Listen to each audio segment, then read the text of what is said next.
दो इसके पर्सपेक्टिव्स हैं जो सबसे इस ओवरऑल अगर देखें जाए तो ऑयल फाइनेंसिंग एक चीज़ है ना, दो तीन चीज़ों के ऊपर पाकिस्तान सऊदी अरब से बात कर रहा है इस वक्त। एसेंशियली पाकिस्तान की जो गैर मुल्की कुछ अदायगियाँ हैं कर्ज़ों की, डायरेक्टली या इनडायरेक्ट लोन, वो बढ़ने जा रही हैं अगले कुछ अरसा में। और उसकी एक वजह यह है कि जो चाइना पाकिस्तान इकनॉमिक कॉरिडोर के जो के तहत जो प्रोजेक्ट्स लगे थे एनर्जी के, उनकी रीपेमेंट्स अब वो स्टार्ट तो हुई हैं 2018 से, अब आगे आगे फिर वो बढ़ रही हैं। और वो हम तो उस वक्त कहते थे गवर्नमेंट मानती नहीं थी, वहाँ हुकूमत खुद कह रही है कि वो एक्सपेंसिव लोन्स थे। और उन हुकूमत की ये डिज़ायर है, नंबर वन, जो हमने पिछले प्रोग्राम में बात भी की थी, कि चाइना से जो है चाइना का जो महंगा कर्जा है सऊदी अरब से सस्ता कर्जा लेकर उसको वापस कर दिया जाए। सऊदी अरब से भी हुकूमत ने बात की, वर्ल्ड बैंक से भी बात की और एक और इदारे से भी बात की। तो एक तो ये डिज़ायर थी इनकी कि कुछ 6 अरब 8 अरब डॉलर, वैसे तो इनकी जो गवर्नमेंट की असेसमेंट है कि अगले 8 साल में 2026-27 से लेकर 2034 तक 10 अरब डॉलर चाहिए हुकूमत को चाइना का ये वाला डेट रीपे करने के लिए। तो वो चाह रहे हैं कि ये जो कर्जा है जो वापस करना है, ये 1 अरब डॉलर पर मंथ पर ईयर 1.2 बिलियन डॉलर जितना भी बनता है रीपेमेंट का, वो लेके सस्ता कर्जा उनको वापस कर दिया जाए और प्राइस रिड्यूस कर दिया जाए। एक तो ये प्रपोजल। दूसरा ये ऑयल फाइनेंसिंग वाला है। ऑयल फाइनेंसिंग जो एग्जिस्टिंग फैसिलिटी थी सऊदी अरेबिया की, वो अप्रैल 2026 में ख़त्म हो गई है। हुकूमत पाकिस्तान ने अब ये दरख्वास्त की है सऊदी अरेबिया को कि आप हमें सालाना फैसिलिटी की बजाय आप हमें लॉन्ग टर्म की 6.7 अरब डॉलर की फैसिलिटी दे दें। दूसरी दरख्वास्त इनकी ये है कि अभी जो इंटरेस्ट रेट है इसके ऊपर फैसिलिटी जो लास्ट थी वो था तकरीबन 6%। अब वो कह रहे हैं कि आप 6% की बजाय हमसे लें 1% इसके ऊपर सूद। तीसरी बात ये कह रहे हैं कि हमें 5 साल का इसमें ग्रेस पीरियड दिया जाए रीपेमेंट में, और टोटल रीपेमेंट हम 15 साल में करेंगे। तो मकसद इसका ये 2-3 है। एक तो ये कि यहाँ से जो स्पेस मिलेगी, ये जो पैसा आएगा, एक तो इंटरनेशनल मार्केट में जो अगर प्राइस इंक्रीज आ रहा है तो उसको ऑफसेट करेगा। दूसरा ये है कि अगर ये नहीं होता तो एक तरफ वो आपकी पेमेंट है चाइना वाली, दूसरी साइड पे आपकी इंटरनेशनल मार्केट में कीमतें बढ़ रही हैं, तो फिर हुकूमत के लिए जो उसकी जो फिस्कल स्पेस है वो स्क्वीज हो रहा है। इसके साथ ही सितंबर 2027 में जो IMF का प्रोग्राम है वो ख़त्म हो रहा है। तो IMF का प्रोग्राम ख़त्म हो जाए, आपके पास एक वो 2 अरब डॉलर की वो फाइनेंसिंग और उससे रिलेटेड फाइनेंसिंग वो अवेलेबल ना हो, और यहाँ से आपकी जो रीपेमेंट्स है वो एस्केलेट हो रही हो, तो वो बड़ी ही एक टाइट जो है वो हुकूमत के लिए सूरत हाल बन जाएगी। और इसमें आई थिंक ये समझना बहुत ज़रूरी है, क्योंकि आई थिंक कि कितना हम बेसिकली लेट्स से पिछले माली साल में ऑयल हमने कितना इंपोर्ट किया है, उससे भी हमें अंदाज़ा होगा कि वाई ये जो फैसिलिटी है और क्यों पाकिस्तान जाना चाहिए, क्यों ज़रूरी है। देखिए, जो 2025 का साल था ना, 24-25 का, उसमें कोई 15 अरब डॉलर का पाकिस्तान ने पेट्रोलियम प्रोडक्ट्स जो है इंपोर्ट की थी। जो मई तक का डाटा मैंने देखा था, अभी जून का मैंने डाटा नहीं देखा, मई तक हमारा जो इंपोर्ट का बिल था वो 14 अरब डॉलर था। अभी जून का नंबर उसमें शामिल कर लें तो वो 15 प्लस ही होगा। इसमें जो आपको ऑलमोस्ट उसी लेवल पर इसलिए नजर आ रहा है कि इसमें एक सेविंग हुई है। जो LNG 3.25 अरब डॉलर की इंपोर्ट होती थी सालाना, वो LNG इस दफ़ा कोई 1 अरब डॉलर के या 2 अरब डॉलर के करीब इंपोर्ट हुई है मेरा ख्याल है। तो वहाँ से एक जो इनको यहाँ पे, क्योंकि ये तो इस माली साल में तो 3-4 माह ही पड़े थे ना, बल्कि 3 माह इफेक्टिवली पड़े थे। तो अगर इनका कोई 1-1.25 अरब डॉलर से तेल की दरामद का बिल बढ़ा है बिकॉज ऑफ वॉर, 3-4 माह का जो इम्पैक्ट आया है, तो LNG ना इम्पोर्ट होने की वजह से, कम इम्पोर्ट होने की वजह से उस पीरियड में वो बिल उधर से ऑफसेट हो गया। तो ये अब LNG भी हमने दोबारा इंपोर्ट करना शुरू कर दिया, तो स्पॉट मार्केट से ले रहे हैं, और उसका रेट जो है वो कतर की डील से भी कहीं ज्यादा है। तो उसके 2 फैक्टर्स हो गए। एक तो आपकी जो ऑयल प्राइसेस हैं, सॉरी आपकी इलेक्ट्रिसिटी प्राइसेस हैं, वो आपकी बढ़ेंगी अब फ्यूल प्राइस एडजस्टमें की बाद में महाना, और दूसरा आपका ऑयल का जो ओवरऑल पेट्रोलियम प्रोडक्ट्स का जो इंपोर्ट का बिल है वो बढ़ेगा। तो उस लिहाज से अगर देखा जाए तो ये जो फैसिलिटी है ये बड़ी इंपॉर्टेंट है पाकिस्तान के लिए। इसके हवाले से जब मैंने इकोनॉमिक अफेयर्स मिनिस्ट्री की जो स्पोक्स पर्सन है उनसे मैंने रब्ता किया था, तो उन्होंने डेवलपमेंट कन्फर्म की, बट उन्होंने कहा कि अभी इसके हवाले से कोई हतमी चीज़ नहीं है, दोनों ममालिक जो है इस पर बातचीत वो जारी रखे हुए हैं। और इसमें आई थिंक सिर्फ आपने इसका जिक्र किया है,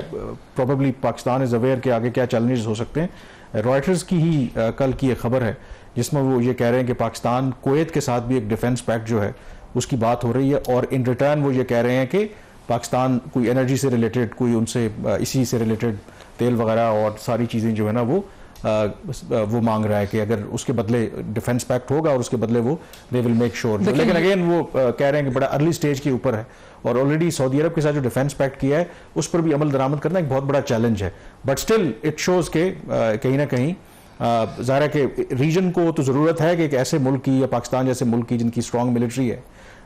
with of course nuclear weapons, but Pakistan का इंटरेस्ट उसमें कहीं ना कहीं इकोनॉमिक इंटरेस्ट भी है कि हमें क्या बेनिफिट मिल सकता है। तो कामरान, ये एक स्ट्रेटेजिक चीज़ है जिसके ऊपर मैं तो कमेंट नहीं कर सकता, आपकी डोमेन है ये, बट ओवरऑल अगर देखें तो ये कोई इतना आसान नहीं होगा, क्योंकि गिव एंड टेक बहुत ज़्यादा है, इसकी कॉस्ट बहुत ज़्यादा हो सकती है। पाकिस्तान किस हद तक खित्ते के अंदर अपने आप को इन्वॉल्व कर सकता है मिलिटरीली, ये वो सवाल है जिसके हमारे पास जवाब नहीं है, क्योंकि इसके आगे पीछे क्या चीज़ें वी डोंट नो। लेकिन खबर ज़रूर है मार्केट के अंदर, और कुवैत से हमारा गलबन डीजल इंपोर्ट होता है कुवैत पेट्रोलियम कंपनी से, तो वो जो डीजल है वो क्या हम डेफर पेमेंट्स पे उनसे मांग रहे हैं, और क्या उसकी जो डेफर पेमेंट की मुझे नहीं पता इसका प्रपोजल, हम जो एक फेस पे बात कर रहे हैं, क्या डेफर पेमेंट की कॉस्ट ये है कि हम उनको डिफेंस वाइज उनको प्रोटेक्ट करेंगे, वी डोंट नो। तो ये वो चीज़ें मेरा ख्याल ये टाइम वो कह रहे हैं कि अर्ली स्टेज के ऊपर, लेकिन ना सऊदी अरब के साथ तो पहले भी सऊदी अरब हमारी मदद करता रहा,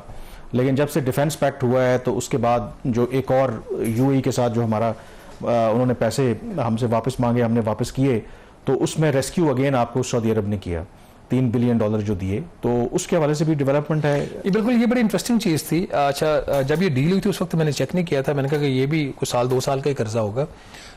एसेंशियली ये जो सऊदी अरब ने पाकिस्तान को $3 अरब दिया था वो 3 माह के लिए था, वो शॉर्ट टर्म डेट था, और 3 माह का मतलब ये है कि 14 जुलाई को पाकिस्तान को ये कर्ज वापस करना था। अब हुकूमत ने 3 माह के लिए क्यों से कमिट किया, हुकूमत ही बता सकती है, गवर्नमेंट इस पर टाइटली पर रही है। तो वजारत ख़जाना को भी इसके ऊपर मैंने क्वेश्चन भेजे थे, स्टेट बैंक ऑफ पाकिस्तान को भी भेजे थे कि लोन मेच्योर हो रहा है, इसके आपने रोल ओवर की रिक्वेस्ट की, इस पर क्या प्रोग्रेस है। तो ऑफिशियली तो दोनों की तरफ से जवाब नहीं आया, लेकिन फिर परसों मुलाकात हुई थी उनसे briefly, finance minister Muhammad Aurangzeb साहब से, वो senate standing committee on finance की मीटिंग में आए हुए थे। तो उनसे फिर मैंने पूछा कि ये जो हमारा जो डेट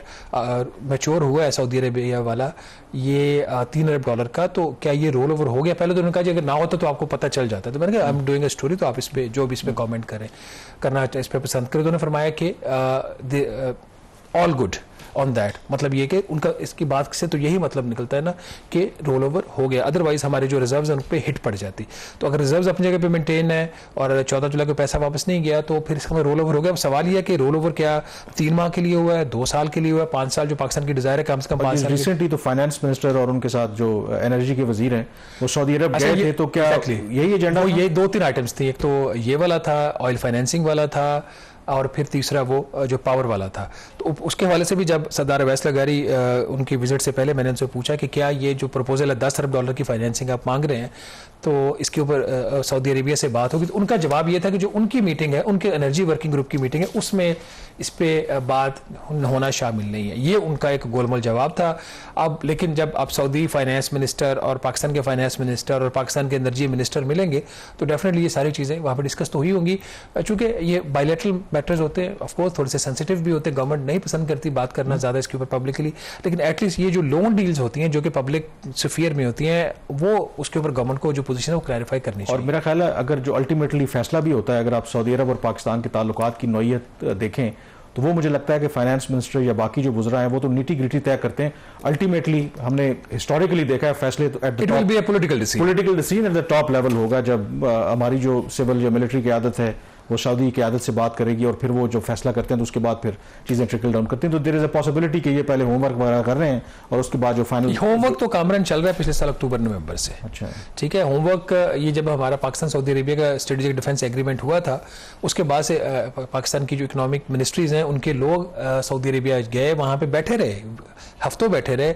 सऊदी अरेबिया ने पाकिस्तान की इकोनॉमी की असेसमेंट की, उनके बहुत ज़्यादा इस पे सवाल थे, उसके जवाब दिए गए, उनको पाकिस्तान की इकोनॉमिक पोटेंशियल हर चीज़ सऊदी अरेबिया ने बड़ा माइन्यूटली जो है वो डिस्कस किया। लेकिन ये गवर्नमेंट ऑफ पाकिस्तान की डिज़ायर है ना कि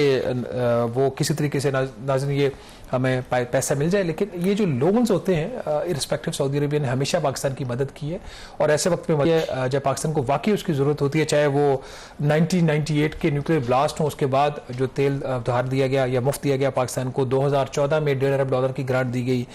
अभी भी सऊदी अरब ने पाकिस्तान को $8 अरब का कैश डिपॉजिट दिया हुआ है, जिसमें $3 अरब ये भी है, फिर ऑयल फाइनेंसिंग फैसिलिटी की। तो सऊदी अरेबिया की जो फाइनेंशियल सपोर्ट है पाकिस्तान के लिए बहुत अहम रही है। लेकिन आखिर कब तक, जो वज़ीर शहबाज शरीफ साहब खुद भी कहते हैं कि आखिर कब तक हम दोस्तों से इस तरह की सपोर्ट मांगते रहेंगे, और आखिर जो हल है और एक बाइज़्ज़त हल आखिर यही होता है कि हुकूमत जो है वो, और हुकूमत के साथ हमारे जो इंडस्ट्रियलिस्ट हैं, एक्सपोर्टर्स हैं, एक्सपोर्ट्स बढ़ाएं, जिस हद तक आप एक्सपोर्ट्स बढ़ा सकते हैं, फॉरेन रेमिटेंसेस को इनकरेज करें, foreign direct investment export sector में कंजम्पशन के लिए निवोल हैं, तब तब तक जब तक ये तीन चीजें नहीं होंगी, पाकिस्तान के इकोनॉमिक मसाइल हल नहीं होंगे,